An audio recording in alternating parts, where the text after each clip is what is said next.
जी driver था। लून cancer में accident होके दूसरी गाड़ी वाला 8 लोगों को खत्म करके भाग गया था। उसमें मैं फोन लगाया हनुमान जी साहब को, मेरे को पकड़ के लून कैंसर थाने के अंदर बिठा दिया था।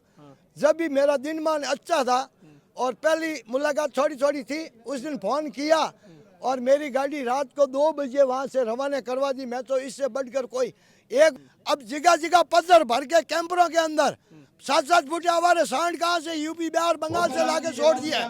वो लोगों को परेशान कर रहे, कुत्ते की तरह फटकार देते हैं। अब बाहर जा, टाइम नहीं है, बाद में आना, कल आना, परसों आना। हमारा किराया खत्म हो जाता है। जाते जाते पूछते पूछते इतने पढ़े लिखे हैं, उनके बाप की कमाई थी, उनको कुर्सी पे बिठा दिया।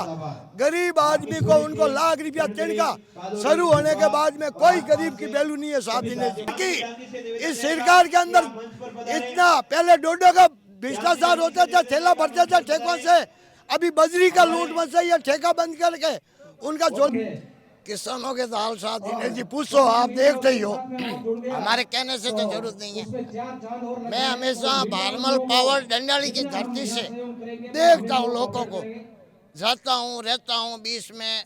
पहले शुरुआत में बजरी का मुद्दा आरएलपी पार्टी ने उठाया, हम सबको बुलाया, सतीश कोम को बुलाया, भाई आप सपोर्ट करो। तो बोले हम सब पार्टियां मिल के बजरी की दरें कम करवा देंगे। वो आए, बैठे, कुछ कम तो हुआ नहीं। 100 रुपया कोई ऊँट के मुंह में जीरे से क्या होता है। 550 की जगह बोले 450 किया है। शर्म आनी चाहिए उन लोगों को।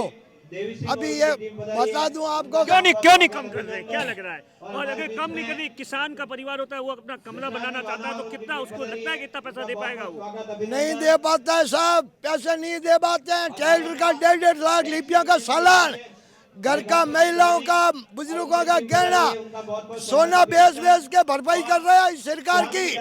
इस सरकार के अंदर इतना पहले डोडो का भ्रष्टाचार होता था, थैला भरते थे ठेकों से। अभी बजरी का लूट मचा, ये ठेका बंद करके उनका झोला जम्बा नहीं भरा जाता है। अगर कितना लोग बंदानी आदमी है वो भी परेशान, भाई चलो छोड़ो, सरकार ने बंद कर दिया, कोई बात नहीं। वो बंद करके बजरी की लूट मचा दी। अब जगह जगह पत्थर भर के कैंपरों के अंदर 7-7 फुट आवारे सांड कहाँ से यूपी बिहार बंगाल से लाके छोड़ दिया है। वो लोगों को परेशान कर रहे हैं, किसकी जेबें काट रहे हैं। इसीलिए आरएलपी पार्टी ने यह संघर्ष किया, सारों दिन धरने पे सोई, प्रशासन को जगाने का काम किया।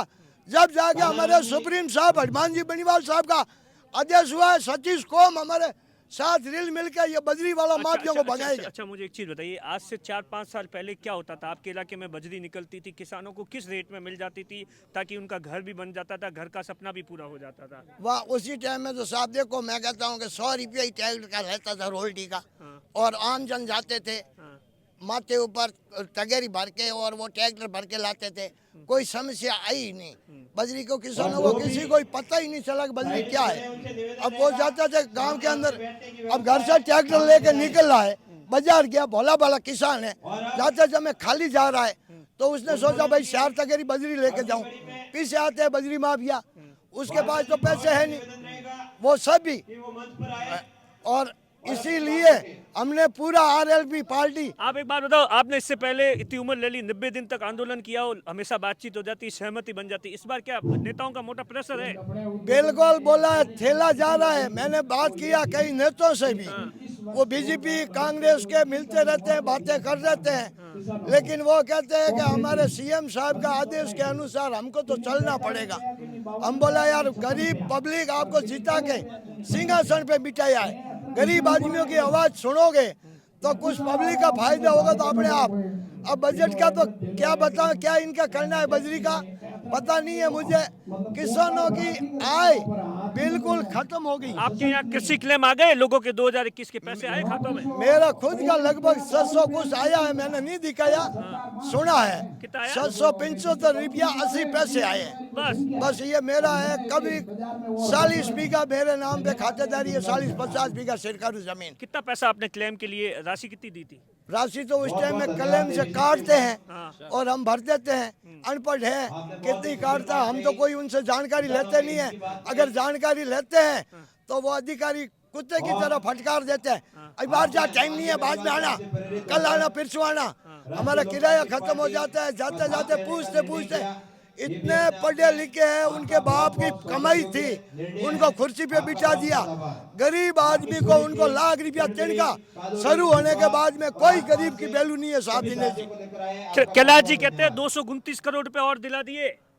क्या होगा 229 तो कितना साल से बटोर रहे हैं किसानों का पैसा, अभी अभी क्यों जागे हो? कई दिन पड़े थे ना, आपका तो गुजर गया था, अब लास्ट आपका दिन आया और आप 200-300 घोषणा करते रहते हो, उसमें किसान कोई लोभा में आने वाला नहीं है। हनुमान जी के संघर्ष के बारे में क्या कुछ कहेंगे? जिस तरीके से पिछले कई सालों से लगातार वो संघर्ष कर रहे हैं, क्या लगता है 2023 में कुछ हो पाएगा हनुमान जी का? मैं दिनेश जी ड्राइवर था, लोन कैंसर में एक्सीडेंट हो के दूसरी गाड़ी वाला 8 लोगों को खत्म करके भाग गया था।